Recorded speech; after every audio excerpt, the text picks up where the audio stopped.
आज मी गावरान पद्धतीची शेवगा आणि बटाट्याची भाजी बनवणार आहे। तर याच्यासाठी आपल्याला 2 मोठे कांदे चिरून घ्यायचे आहेत, लाल चांगले भाजून। खोबरं चांगलं भाजून घ्यायचे, थोडेसे शेंगदाणे, हळद, मीठ आणि 7-8 लसणाच्या पाकळ्या। कोथिंबीर आपण चिरून घालणार आहोत।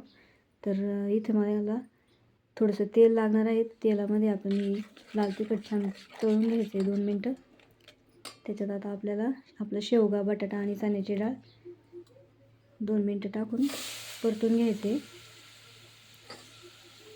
तर गावरान पद्धतीत आपल्याला थोडेसेच मसाले घालायचे असतात। याच्यात आपल्याला आता धना पावडर आणि थोडासा संडे मसाला ॲड करायचा आहे आणि छान 2 मिनटं गॅस बारीक करून परतून घ्यायचे।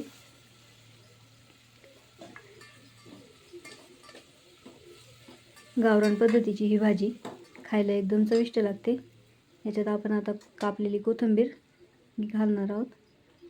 आपला मसाला दळून घ्यायचा आहे, तोपर्यंत दळलेला मसाला घालायचा आहे आणि मसाला घालून आपल्याला 2-3 मिनटं छान हे सगळं मिश्रण एकदा परतून घ्यायचे।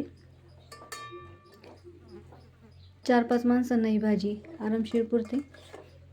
त्याच्यासाठी आपल्याला 2 तांबे पाणी घालायचं आहे या भाजीमध्ये।